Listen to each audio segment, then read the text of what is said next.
Everyone, wanted to post a quick question in video form rather than text because this example is a little bit confusing if I was going to try to write it out. So I was in the participated in the U.S. Grand Melee recently, and this scenario, or basically what I'm about to show you, actually came up in our game, and I will tell you how it was played and why I was confused by it, because I don't find anything that supports this in the actual rules. So I had a unit of knights here. I wanted to charge his warlord. He had a unit here, one little lone guy in front of his warlord, and a unit over here. I was trying to get closer to his warlord, is basically my objective.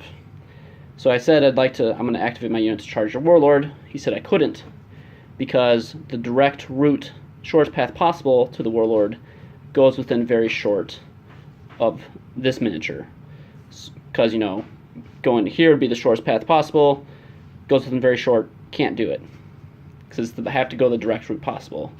Same thing even if I want to charge this guy, because the most direct route would go through the very short, can't do that either. So I end up, the only thing that he would let me charge was this unit over here, because it's not within, I can take a direct route, it's not within very short of anyone.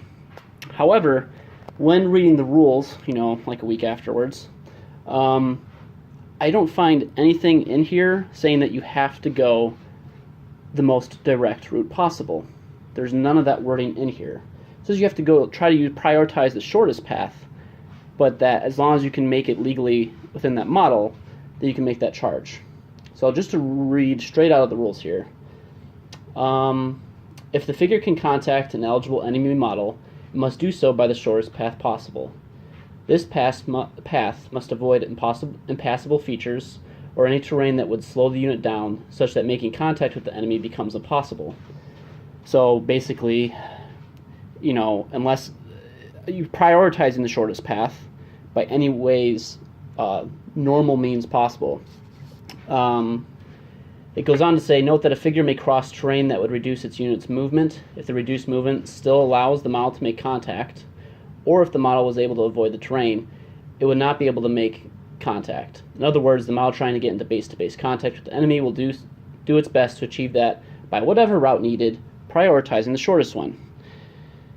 So in my example here, if you're trying to charge his warlord, this would be the shortest path.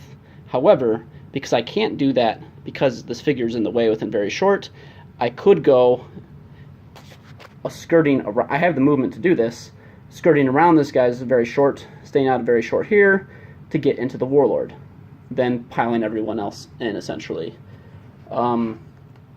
Please tell me how this is supposed to be played, because then it even goes on to say, the first figure you move must end the contact with an enemy, and while it moves, it must stay out of very short from all other enemy units until it is within very short of its intended target.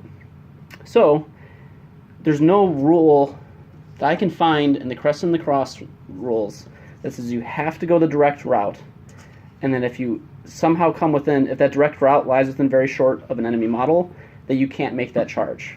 I don't see that anywhere in here. I do see that you have to stay outside of very short, and you must prioritize the shortest route possible, but whatever route is needed to make it in, so granted I could go around like this, that would be an okay charge. Please let me know how this is supposed to be done. That would be fantastic. Basically, I guess to make it simple for you to leave a comment, is it that you have to go the direct route possible? And if it is, can you please tell me what page number in the Crest and the Cross rulebook it actually says that? Or do you just have to stay outside of very short and go whatever route is necessary to reach your intended target? Thank you, guys.